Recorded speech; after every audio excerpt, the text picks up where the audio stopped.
ለእግዚአብሔር ኪያነ ዘፈጠረ ከመናምልኮ እንድናመልከው እንድናመሰግነው እንድናገለግለው ስሙን እንድንጠራ እኛን ያስገኘ የፈጠረ የፍጡራን አምላክ መድኃኔዓለም ስሙ የተመሰገነ ይሁን። ጠዋት ለኪዳን ሰርክ ለቁርባን ደፋ ቀና የምትሉ አበው አባቶች፣ ካህናት፣ ወንድሞች ዲያቆናት፣ መምህራነ ወንጌል፣ የቤተ ክርስቲያናችን ልጆች፣ መዘምራን፣ እግዚአብሔር የሚወዳችሁ እናንተም የምትወዱት በዚህ አውደ ምሕረት ያላችሁ አባቶች፣ እናቶች፣ እህቶች፣ ወንድሞች፣ ሕፃናትም ጭምር በጠራንና ባከበረን በቤቱ ባገናኘን በልዑል አምላካችን ፍጹም ሰላም እንደምን አደራችሁ? እንደምን አደራችሁ? እንደምን ሰነበታችሁ? እንደምን ቆያችሁ? አሜን። አምላካችን መድኃኒታችን ይመስገን ብለን የምናመሰግነው በቤቱ ያገናኘን በቸርነቱ የጠበቀን ድምፁን ያሰማን ምሕረቱ ያልተለየን በይቅርታ የጎበኘን አምላካችን መድኃኒታችን ኢየሱስ ክርስቶስ ሰማይን ያለ ዋልታ ምድርን ያለ ካስማ የዘረጋ ሰማይን በመላእክት በከዋክብት ምድርን በስነ ፍጥረት ያስጌጠ በዝናብ አብቅሎ በፀሐይ አሳድጎ በነፋስ ለይቶ የሚመግበን አምላካችን መድኃኒታችን ኢየሱስ ክርስቶስ ስሙ ዛሬም ዘወትርም የተመሰገነ ይሁን። ይትስክር ለነ አበሳአነ ዘትካት ፍጡነ ይርከበነ ሣህለከ እግዚኦ። እግዚአብሔር የሚወዳችሁ እናንተን የምትወዱት የተከበራችሁ አባቶች፣ እናቶች፣ ሴቶች፣ ወንድሞች ባለችን ትንሽ ደቂቃ እግዚአብሔር ፈቅዶና ወዶ በዕለቱ በተሰጠው አገልግሎት ከውስጥ በማገኘነው መነሻ እንገለገላለን። የሚያስተምር ማን ነው? ማን ነው የሚያገለግል? እግዚአብሔር ያገለግለናል። በጎ ፈቃድ ይሁንልን። እግዚአብሔር ካልተናገረ ተናጋሪዎች በከንቱ ይደክማሉ ተብሎ ስለተነገረ እውነት ለመናገር እንግዳም ጋብዘን ትልቅ ሰው ጋብዘን ነበረ። ግን ማን አልፈቀደም? ማን አልፈቀደም? መናገር የሚቻለው ማን ሲፈቅድ ነው? የመጣችሁ ማን ፈቅዶላችሁ ነው? አመስግኑት የጠራችሁ መድኃኔዓለም እግዚአብሔር ይመስገን በእውነት። ስለዚህ እግዚአብሔር የፈቀደው ነው የሚሆንና እግዚአብሔር ፈቅዶን እናንተ በዚህች ርዕስ ትንሽ እንቆያለን።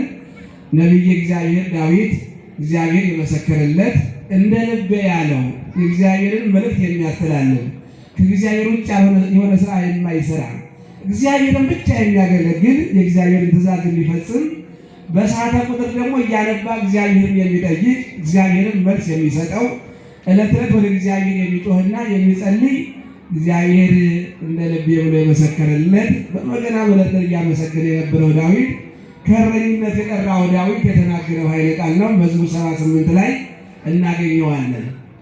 ይህንን መነሻ አድርገን እንመማራለን። እግዚአብሔር ሁላችንን ያስተምረን። የቀደመ በደላችንን አታስብብን በሉ እስኪ። የቀደመ በደላችንን አታስብብን። አይሰማም? በደንብ በሉት እስኪ። የቀደመ በደላችንን አታስብብን። የቀደመ በደላችንን አታስብብን። የቀደመ በደላችንን መድኃኔዓለም አያስብብን። ብዙ በድለናል፣ ብዙ አጥፍተናል፣ ብዙ ተሰስተናል፣ ብዙ ነገር ፈጽመናል። ግን ማን አያስብብን? መድኃኔዓለም አያስብብን። ስለዚህ ይህንን ቃል ነቢየ እግዚአብሔር ዳዊት ተናገረው። ያለፈውን ኃጢአቱን፣ የመጀመሪያውን በደሉን፣ በመጀመሪያ መተላለፉን፣ ርኩሰቱን እያሰበ የቀደመ በደላችን አታስብብን ብሎ ጽፎ ያስቀመጠልን ነቢየ እግዚአብሔር ዳዊት ነው። ይህንን ስናነጻጽረው በዚሁም በወንጌል ላይ አባታችን ሆይ ብለን በምንጸልየው ጸሎት ላይ አቤቱ በደላችንን አታስብብን በሚል ተቀምጧል። ማቴዎስ ወንጌል ምዕራፍ 6 ላይ ስናነበው ይህንን ቃል እናገኘዋለን። ነገር ግን ይህን የተናገረው አስቀድሞ የነበረ ስለ ኃጢአቱ የሚናዘዝ ኃጢአቱን እያሰበ የሚያለቅስ የሚያነባ ዳዊት እንዲሁ በቀላሉ የሚታሰብ አይደለም። ሲያለቅስ በቀላሉ አላለቀሰም። እግዚአብሔር ለዚያ ነው እንዲሁ ሲመለስ እግዚአብሔር የሚመለስ ልብ ይፈልጋልና እግዚአብሔር የይቅርታ ልብ ይፈልጋልና የይቅርታ ሰዎች እንደሆነ እግዚአብሔር ያግዘን። ስላልበደለ አይደለም፣ ኃጢአት ስላልሰራ አይደለም፣ እግዚአብሔርን ስላሳዘነ አይደለም። ነገር ግን እግዚአብሔር ይቅር ያለው የይቅርታ ሰው ስለሆነ ዳዊትን እግዚአብሔር ይቅር አለው። አይታችሁ ከሆነ ብዙ ነገሮችን ፈጽሟል፣ ብዙ ነገሮችን አከናውኗል፣ ብዙ ሀሳብ በውስጡ ተመላልሷል። እንዲሁም እንደሚታወቀው ነቢየ እግዚአብሔር ዳዊት በተለይ በዚህ በኦሪዮ ላይ የፈጸመው ኃጢአት የፈጸመው ግፍ ቀላል አይደለም። እንዲሁ ነገር ግን ካህኑን ናታን ሲያናግረው ያን ነገር ተቀብሎ ወደ እግዚአብሔር አነባ፣ ወደ እግዚአብሔር ጮኸ፣ እግዚአብሔርም ሰማው። እግዚአብሔር ሁላችንም ይስማል። ችግረኛ ጮኸ፣ እግዚአብሔር ሰማው ይላል መጽሐፍ ቅዱስ። ዛሬ ያልተቸገረ የለም፣ ያላዘነ የለም፣ ያልቆዘመ የለም። ነገር ግን እግዚአብሔር እንዲሰማን ከውስጣችን ያለውን ኃጢአት አርቀን እንድንለምን አምላካችን ይርዳል። ነቢዩ እርሱን አርቆ ነው የጮኸው ያለቀሰው፣ ወደ እግዚአብሔር ያነባው። በአንዲት ሰከንድ 3 ኃጢአት ፈጽሟል ዳዊት። ኦሪዮን እንዲገድል ተደርጓል። እንዲሁ የሰው ሚስት አትንካ የተባለውን ነክቷል። በደሉ የበዛ ነበር። ነገር ግን ማን ይቅር አለው? እግዚአብሔር ይቅር አለው። እግዚአብሔር ይቅር ይበለን። ማን ይቅር ስላለን ነው እዚህ የተገኘ ነው። እግዚአብሔር ይቅር ስላለን ስሙ የተመሰገነ ይሁን። አመስግኑት መድኃኒዓለም በእውነት እግዚአብሔር ይመስገን።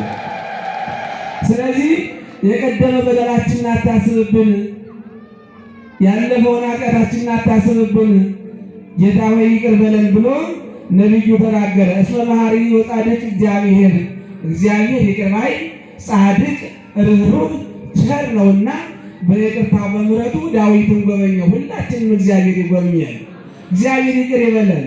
ሊቁም ሲናገር እመሰ ኃጢአተኑ ትተዐቀብ እግዚኦ እግዚኦ መኑ ይቀውም ቅድሜከ።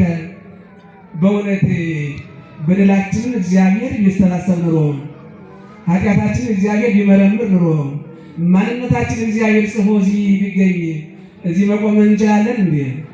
እኔስ መገኘት እችላለሁ? እናንተ ትኖራላችሁ እዚህ? በማን ቸርነት ነው ያለን? በመድኃኒዓለም ቸርነት። ስሙ የተመሰገነ ይሁን። አመስግኑት መድኃኒዓለም። ስለዚህ ማን ይቆማል? እስመ አልቦ ንጹሕ እምርሳት በቅድሜከ። በአንተ ፊት ማን ንጹሕ አለ? ማን ቅዱስ አለ? ማን በአንተ ፊት መቆም የሚችል አለ? መላእክት እንኳ አይቻላቸውም። ስለዚህ እግዚአብሔር በምሕረት ዓይኑ አይቶን፣ በይቅርታ ዓይኑ ጎብኝቶን በዚህ አገናኝቶናል እንጂ እንደኛ ኃጢአት ቢሆን መቆም አይቻልም። የሆነ ሆኖ ግን አምላክ ሆይ ጌታ ሆይ የቀደመ በደላችንን አታስብብን። አቤቱ ይቅርታ ፈጥኖ ይደረግልን። የመድኃኒዓለም ይቅርታ ፈጥኖ ይደረግልን፣ ፈጥኖ ይደረግልን። ቅዳሴውንም ሊቁ ካህኑ ሲቀድሱ በመጨረሻ ሲያጠናቅቁት አቤቱ ይቅርታ ፈጥኖ ይደረግልን፣ ወደ አንተ እንጮኻለን፣ ወደ አንተ እናለቅሳለን፣ ወደ አንተ እናለባለን ብለው ዘጉት ቅዳሴ ነው። ወደ እግዚአብሔር አልብተን መልስ ልናገኝ መድኃኒዓለም ይርዳል። መልስ የሚገኘው ከመድኃኒዓለም ነው። ከማን ነው? ከእግዚአብሔር ነው። ዛሬ ረክሰናል፣ ዛሬ በድለናል፣ ዛሬ ወድቀናል፣ ዛሬ ማንነታችንን አጥተናል። ነገር ግን እግዚአብሔር ቸርነቱን አያረቅብን። የትናንትና ማንነታችን ጠፍቷል። እግዚአብሔር የምናነጋግርበት፣ ጠዋት መጠን የምናገለግልበት፣ ጠዋት መጠን ንስሐ የምንገባበት፣ ጠዋት መጠን የምንቆርብበት፣ ሥጋ ወደሙን የምንቀበልበት አንደበታችን ደግሞ ሌላ ስራ እየሰራ ይገኛል። ማን ይቅር ይበለን? ይቅር ይበለን መድኃኒዓለም። የይቅርታ አምላክ ነው እሱ። እግዚአብሔር ይቅር ባይ ነው። እግዚአብሔር የምሕረት አምላክ ነው። በይቅርታው መድኃኒዓለም ይጎብኘን። የእሱ ቸርነት ካልሆነ በእኛ ጽድቅ መኖር አንችልም። መድኃኒዓለም በቸርነቱ አሁን የሚጎብኘን። በዚህ ልክ ነቢየ እግዚአብሔር ዳዊት ይህን ተናገረ። በዚሁም በማቴዎስ ወንጌል እንዳልኳችሁ ዛሬ በተነበበው እናንተ ስትጸልዩ እንደ ግብዞች አትጸልዩ እያለ ከሄደ በኋላ አጭርና ሁልጊዜ የምናስታውሳትን ጸሎት አንትሙሰ ሶበ ትጸልዩ ከመ ትበሉ፣ እናንተ ስትጸልዩ እንደዚህ በሉ። ምን በሉ አለ? ከእኔ ጋር ናችሁ? ስትጸልዩ ምን በሉ አለ? ማንን በል ስትጸልዩ? ማንን በል? እየሰማችሁኝ ነው? ማንን በል ትላላችሁ? አባታችን ወይ በሉ እስኪ። አይሰማም? በደንብ በሉት። አባታችሁ እኮ ነው። ደስ አይላችሁም? አመስሉት መድኃኒዓለም። አባታችን ይቅር ባይ ነው። ይቅር ባይ እኮ ነው። አባት ብንለው ምድራዊ አባት ምድራዊ ነገር ሊያወርሰን ይችላል። ካለው ነገር ሊሰጠን ይችላል፣ ላይሰጠንም ይችላል። የማይሰጡ ወላጆች እንዳሉ ይታወቃል እኮ አይደል እንዴ? ለራሳቸው በልተው የሚሞቱ ለልጅ የማይተርፉ እንደ ጋማ ከብት በልቶ የሚሞት ሰው ይኖራል። ሰው የሚባለው ሰርቶ ለሰው ሲተርፍ ነው፣ ለወገን ሲተርፍ ነው፣ ሰውን ሲያገለግል ሲያስተናግድ ነው።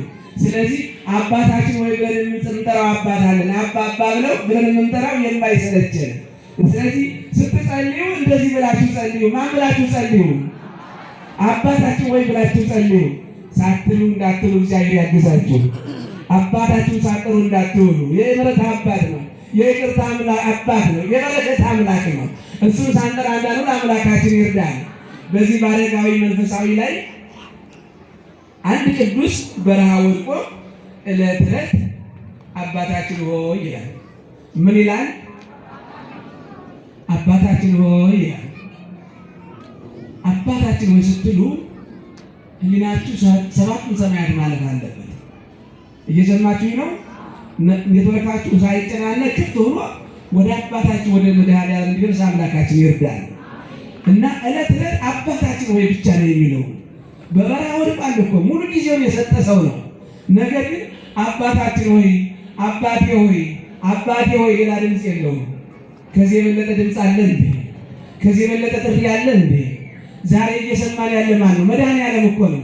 ሰዎቹ ጆሯቸውን ገብተውብናል። ሰዎቹ ፊታቸውን አዝረውብናል። ሰዎቹ ጨክነውብናል። ምድር በራሷ ጨክናብናለች። ማነው አሁን እየረዳን ያለ? ወገኖቼ እየወጣን የምንገባው እግዚአብሔር ቸርነት ነው። ምንም ጥበቃ የለንም። እየሰማችሁ ነው? ምን ጥበቃ አለ? የለንም እኮ በእግዚአብሔር ቸርነት ነው ያለ ነው። መድኃኔዓለም ጥበቃው አይለየን። አሁን ይህን እያለ ሲጸልይ ከጎኑ ደግሞ አንድ ጻድቅና ቅዱስ እንዲሁ በጎኑ አልፎ ሲሄድ ትንሽ ቆም ብሎ ቅዱሳን ከቅዱሳን ሲገናኙ 2 ቀን 3 ቀን አብረው ተነጋግረው ስለ እግዚአብሔር ተወያይተው ነው የሚለያዩትና ሲያየው በየጊዜው አባታችን ሆይ አባታችን ሆይ አባቴ ሆይ አባቴ ሆይ እያለ ስሙን ይጠራል። ከዚያ ቀጥሎ ያለው ምንድን ነው ሲነገሩኝ? አባታችን ሆይ ብላችሁ ሲነገሩኝ በሰማያት እኛ አባታችን ሆይ የሚለውን ሳናዳምጠው እኮ አንተን በሰማያት የምትኖር ነው የምንለው አይደል? ነው አይደለም? ለምንድን ነው በሰማያት የምትኖር ማትል አለው። አይ ወዳጄ እኔስ አባባ ብዬ የምጠራው ስሙ አባቴ የሚለውን ስም ከዚህ ማለት አልችልም አለ። ከዚህ በለጠ ስም አለ እንዴ? ከዚህ የማልፍበት አቅሙም የለኝም። ከዚህ በላይ ምስጋና የለም። ከዚህ በላይም ጸሎት የለም። ከዚህ በላይም አገልግሎት የለም ብሎ መልስ ሰጠው። ቆሞ ሲያዳምጥ ለካ አባቴ ከማለት የተረፈ ነገር የለም። ወገኖቼ ብዙ መጸለይ በመጮህ መስጠት አይቻልም። በማመንና በትንሽ ጸሎት ወደ እግዚአብሔር መግባት ይቻላል። ይቻላል አይቻልም? ለመስጠት ማመን መስጠት ነው። ሌላው ጸሎቱ እንዳለ ሆኖ ነገር ግን አባታችን ወይ ብሎ አባባ ብሎ ጸልዮ ማን ሰማው? ማን ሰማው? መድኃኔዓለም ሰማው። ስሙ የተመሰገነ ይሁን። የሚገርማችሁ በዚሁ ላይ ከዚህ ሳልወጣ አንድ ቅዱስ ደግሞ በበረሃ ያለ ቅዱስ በረሃ ወድቆ ምንም ያልተማረ ቅዱስ ነገር ግን ያመነ ሰው እግዚአብሔር የሚፈልገው ይፈትልህ በወኩልያተ እግዚአብሔር ልባችን ነው የሚፈልገው። ምናችን ነው የሚፈልገው? መጮኻችን ነው የሚፈልገው? ልባችን ነው የሚፈልገው? ልባችን ነው የሚፈልገው። አትሸወዱ። ማንነታችን ነው እግዚአብሔር የሚፈልገው። ስለምንናገረው፣ ስለምንተነፍሰው፣ ስለምንማረውና ስለምናስተምረው እግዚአብሔር አጀንዳው ልባችን ጋር ያለ። ልባችን እንሰጥ አምላካችን ይርዳል። ልጅ ሆይ ልብህን ስጠኝ ያለ መድኃኒዓለም አሁን ልባችን ደስተነው ነውና ልባችን እንሰጣው እግዚአብሔር ያግዘን። ስለዚህ ምን ተፈጠረ? የሚገርማችሁ በጣም የሚደንቀኝ ሳስበው ነው። በበረሃ የወደቀ ቅዱስ ምን ይል ነበረ? ነግሬያችሁ ከሆነ እንጂ ምን ይላል? በረሃ ወድቆ እየሰማችሁ ነው። አትማረን ይል ነበረ። ምን ይል ነበረ? አይሰማም። ምን ይል ነበረ? ይመራል ጀራ አይምረው ይመራል። አትማረን ስላላወቀ ይህ እያለ በበረሃ ከወደቀ ከዘመናት በኋላ አረጋዊ መንፈሳዊ ነው የሚለው አይደለሁኝ። መጽሐፍ ነው ከሰለስቱ አዲስ አዳን ብሎ ነገር ግን ይህን እያለ ባለበት ደግሞ እንዲሁ ትንሽ አቡነ ዘበሰማያት አውቃለሁ፣ እጸልያለሁ፣ እናገራለሁ የሚል እንዲሁ በረሃ ለበረሃ ሲጓዝ አገኘው። ምን እያልክ ነው አለው። አይ በደሌ በዝቶ ከሰው አርቆኝ በረሃ ወድቄአለሁ፣ ሌላ የማውቀው ነገር የለኝም ማለት ነው። እኔ ኃጢአቴ ከሰው ጋር አገለለኝ፣ ከሰው ጋር መዋል ስለማልችል ራሴን አግልጬ በረሃ ነው ያለሁኝ፣ ሌላ እውቀት የለኝም። የምጸልየው ጸሎት እኮ ከእግዚአብሔር ጋር የሚያገናኝ ሳይሆን ከእግዚአብሔር ጋር ያጋጭሃል አለው። ደነገጠ። አሁንም ደግሞ ደግሜ በደልኩኝ አለ። አሁንም ደግሞ ደግሜ ኃጢአት ሰራሁ ብሎ ምን ይሻለኛል ሲለው አይ የሚሻለኝ እነግርሃለሁ አለና ለተወሰነ 2-3 ቀን አድሮ ውሎ ማረኝ የሚለውን ጸሎት እንዲሁ አቡነ ዘበሰማያትን እንዲጸልይ አድርጎት ዘወር አለ። ለዘመናት አፉ ላይ የቆየ ነገር የለመደ ግን በእጅ አይለምና ለዘመናት አፉ ላይ የቆየ ወይም የሚጸልቅበትና የሚያስተምርበት ስለነበረ ዘወር ሲል ጓደኛው የአንደበት ተመልሶ አትማረኝ የሚለው ነገር መጣበት። ደነገጠ። ያስተማረኝ መምህር ርቆኛል፣ ሰው የለኝም፣ አሁንም ደግሜ እየበደልኩማ መቀጠል አልችልም አለና በእግሩ በረሃውን እየሮጠ እሱን ለመከተል ሙከራ አደረገ። ከነጋራችሁ በረሃ ለበረሃ እየሄደ እያለ እንዲሁ በረሃው አልቆ ወደ ደሴት ደረሰ። ደሴቱ ላይ ሲደርስ ያ ያስተማረው መምህር እንዲሁ በደሴቱ በመርከብ ተሳፍሮ ወዲያው ሲሄድ እሱ ደሴቱ ጋር ደረሰ።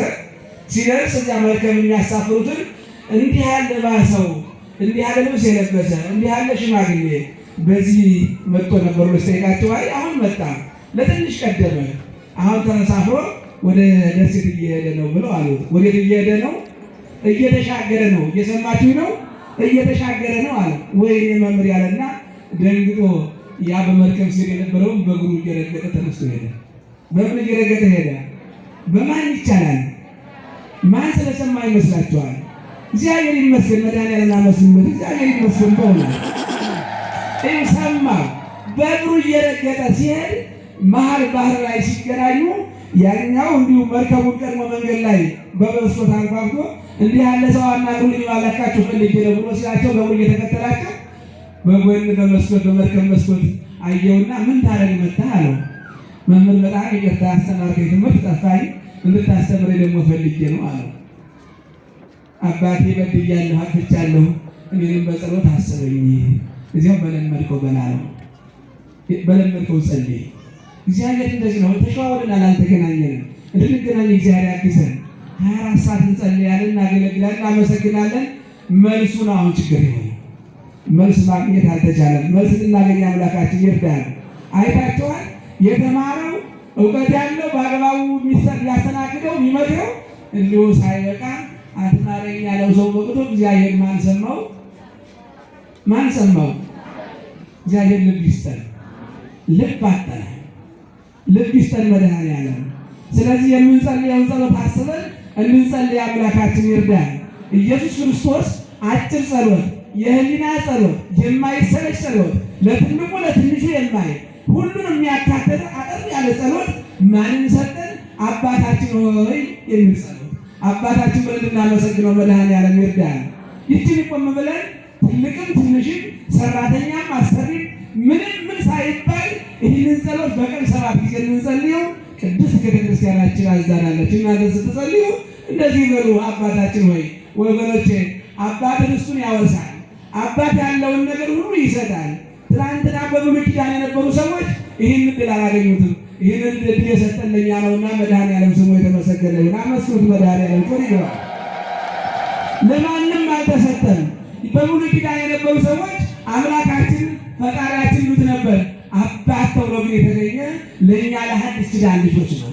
የሐዲስ ኪዳን ልጆች አባት አለን። የሚራራ አባት፣ የምሕረት አባት፣ የበረከት አባት፣ ዕለት ዕለት ስለኛ የሚያስብ እናንተስ የሚያስጨንቃችሁን ሁሉ በእሱ ጣሉት ተብሏል። ምንም ተብሏል? የሚያስጨንቀን በእሱ እንጥል። እግዚአብሔር ይርዳል። እጁ ሰፊ ነው። ቢሰጥ አያልቅበትም። ቢሰጥ አያልቅበትም። ሀብቱ ሰፊ ነው። እድሜው ሰፊ ነው።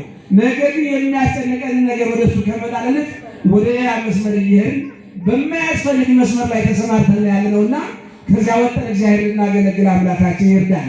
ትውልዱ አሁን ሰላም አጥቷል፣ ተዋግቧል፣ ተጨንቋል። የሚፈልገው ነገር ሌላ ሆኖ ከእግዚአብሔር መስመር ወጥቶ እናንተስ መንግስቱንና ጽድቁን ፈልጉ፣ ሌላው ግን ዝም ብሎ ይሰጣችኋል በተባለው ላይ ተንተርሰን ስናይ ዝም ብሎ በሚሰጠው ነገር ላይ ሰው አብዷል። ሰምታችሁኛል። ያሳበደን አሁን የሚበላ የሚጠጣ የሚኖርበት ነገር ነው። ነገር ግን ስለዚህ ነገር አልተጻፈም። እየሰማችሁ ነው። እዚህ አቡነ ዘበሰማያት ላይ ሲተሩ ምንድን ነው የሚለው? የዕለት እንጀራችንን ምን በለን የምንለው? ምንድን ነው የምንለው? የዕለት እንጀራችንን አይሰጠን መድኃኒዓለም? ኧረ ይሰጠናል። ስሙ የተመሰገነ ይሁን። ኧረ አልከለከለንም። አመስግኑት፣ እግዚአብሔር ይመስገን። ኧረ ምን አሳጣንና እሱ እኛ ነው ነገሮችን ያበላሸናቸው። ከመስመር ወጥተን ነው። እናንተስ መንግሥቱንና ጽድቁን ፈልጉ፣ ሌላው ዝም ብሎ ይሰጣችኋል። ስለዚህ አባታችን ከሆነ ፈጣሪያችን ከሆነ የዕለት እንጀራ የምንጠይቀው ከሆነ የዕለት እንጀራ መች ነስቶን ያውቃል? መች ከለከለን? እርስ በርሳችን እየተባላን አንዱ በአንዱ ላይ እያመፀ በእግዚአብሔር ላይ ወንጀል እየፈጸመ ሕንፃ ሥላሴ እያፈረሰ እግዚአብሔር የነሳን ነገር የለም። ምን አሳጣን? መድኃኒዓለም በወቅቱ ዝናቡ አለ፣ በወቅቱ ክረምቱ አለ፣ በወቅቱ ፀሐዩ አለ። ፀሐይና ክረምቱን የሚያፈራርቅ ማለትና የትን የሚያፈራርቅ በጋና ክረምቱን የሚያመላለስ መድኃኒዓለም ያሳጣን ነገር የለም። አባታችን ስለኛ ይራራል። በማን እጅ ላይ ነው ያላችሁ? ንገሩኝ እስኪ። በማን እጅ ላይ ነው ያለነው? መድኃኒዓለም መዳፍ ላይ እኮ ነው ያለው። የመድኃኒዓለም ስራ ግን እንሰራለን እንዴ? የሥላሴ ስራ እንሰራለን እንዴ? በሥላሴ እጅ ላይ ተቀምጠን ሥላሴ የፈጠሩትን ሕንፃ ስናፈርስ አይደለም ነው። አሁን ምድሪቱ በደም አልረከሰችም። የንጹሐን ደም አስጨነቃትም ምድሪቱን። ምድር ተጨንቃ እየጮኸች አይደለም? ኧረ እግዚአብሔር ይቅር ይበለን። ኧረ ሰው ከፍቷል። ኧረ ከእንስሳት ብሶሃል። እግዚአብሔር ልቦና ይስጠን። የዕለት እንጀራችንን ስጠን። አቤቱ ወደ ፈተና አታግባን። ወደ ፈተና እንዳንገባ ተግተን እንጸልይ። እግዚአብሔር ያግዘን። ወደ ፈተና እንዳትገቡ ተግታችሁ ጸልዩ። በደላችንን ይቅር በለን። እየሰማችሁ ነው? በደላችንን ይቅር በለን። የዛሬ ወንጌል እኮ ነው። እኛም ይላል ወደዚያም ይላል። እኛም በላችሁ ሲገሩ በደላችን ይቅር በለን ብለን እኛም የበደልናቸውና የበደሉን ንገሩኝ። እኛም የበደልናቸውን ይቅር እንድንል ትላላችሁ አትሉ? ንገሩኝ እስኪ። እኛም የበደልናቸውን ይቅር እንድንል ነው የበደሉን?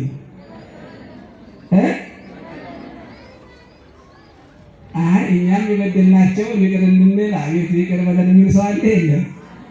በድለህማ ይቅር ላትል ነበር እንዴ? ወደ ሕግ መሄዳለህ ይለው አይደለም? እንዲህ አይሆንማ። እኛም የበደሉንን ይቅር እንድንል። የበደሏችሁን ይቅር ትሏችኋላችሁ? እርግጠኛ ናችሁ? እርግጠኛ ናችሁ? እስኪ እጃችሁን አውጡ እንላለን ብላችሁ ሁላችሁም አወጣችኋል? እስኪ አመስግኑበት። እሺ ቆይ እሺ፣ የተበደላችሁ የላችሁም? እዚህ ውስጥ ጎረቤት የበደላችሁ የለም? ውሃ የከለከላችሁ የለም? ገመድ የበጠሰባችሁ የለም? ኪራይ የጨመረባችሁ የለም? አሁን ስትሄዱ ይቅርታ ትላላችሁ? ይቅር ትላላችሁ? እርግጠኛ ናችሁ? ማን ይሰማችኋል? እሺ አሁን ማን እየሰማችሁ ነው? እርግጠኛ ናችሁ? ኪራይ የጨመረባችሁ ይቅር ትላላችሁ? ኪራይ የጨመራችሁ እንዲያው ይቅርታ ትላላችሁ? በድላላል ትላላችሁ? እርግጠኛ ናችሁ? አባታችሁ ይስማችሁ። እግዚአብሔር ግድ የለም ይቅር በሉ። አይጠቅማችሁም። ምንም ሊያደርግ አይችልም። ለምንም አይሆንም። ከምንም አይገባም። እግዚአብሔርን ከማዛዘን የተረፈ ነገር የለውም። ስለዚህ ይቅር በሉ። በሰማያት ያለው አባታችሁ ይቅር እንዲላችሁ እናንተም ይቅር በሉ። በሚገርም ሁኔታ በዚህ በአቡነ ዘበሰማያት ላይ ብዙ ነገር ነው ያለ። እየሰማችሁ ነው። ልጨርስ ነው። ትንሽም ስራ ስላለን ለቀጣዩ ዝግጅት እንደሚታወቀው ዋዜማ ላይ ነው ያለ ነው። መርሃ ግብር አለን። ትንሽ አንዳንድ ጊዜ መጀራ አንዳንድ እንጨት ታነሱልናላችሁ። ልጨርስ ነው። ይችን ብቻ ልንገራቸውና ልቋጨው ነው። በአቡነ ዘበሰማያት ላይ 5 ነገር አለ። ስንት ነገር አለ? ንገሩኝ እስኪ። ስንት ነገር አለ? የሚነግረኛለች አንዱ 5 ነገር አለ። ደግማችሁ ያዙልኝ። ስንት ነገር አለ? ስንት ነገር አለ? እየሰማችሁ ነው? 5 ነገር አለ በውስጡ ማለት ነው። አንደኛ ሃይማኖት ምን አለ? እየሰማችሁ ነው? ሃይማኖት አለ። ሁለተኛ ምን አለ? ፍቅር አለ። ምን አለ? ፍቅር አለ። ፍቅር ምንድን ነው? አባት የምንጠራበት ፍቅር አለ እግዚአብሔር ጋር። ወደ ዝርዝሩ አልገባም። ሁለተኛ ፍቅር ብያችኋለሁ። ሶስተኛ ምን ልበላችሁ? ትህትና አለ። ትህትና ሶስተኛ። አራተኛ እምነት አለ። እምነት ማመን፣ ጸሎት። አራተኛ ጸሎት። አምስተኛው ማለት ተስፋ። ስንጸልይ እኮ አባታችን ወይ ብለን የምንጸልየው በሰማይ ስላለው ምንድነው የምንጸልየው? ንገሩኝ እስኪ። በሰማይ ስለሚገኘው ተስፋ ነው። በሰማይ ስለምናገኘው ሀብት ነው። በሰማይ ስላለው ቤታችን ነው። በሰማይ ስላለው ንብረታችን እንጸልያለን። ስለዚህ በአቡነ ዘበሰማያት ብቻ 5 ነገሮች አሉ። ሃይማኖት አለ፣ ተስፋ አለ፣ ፍቅር አለ፣ እንዲሁ ትህትና አለ፣ ጸሎት ነው በራሱ። 5ቱም ነገሮች በአቡነ ዘበሰማያት ይጠናቀቃሉ። ስለዚህ ቀላል እንዳይመስላችሁ። ይህንን ሳንጸልይ እንዳለን ማን ያግዘን? ማን ያግዘን? መድኃኔዓለም ያግዘን። መድኃኔዓለም ይርዳን።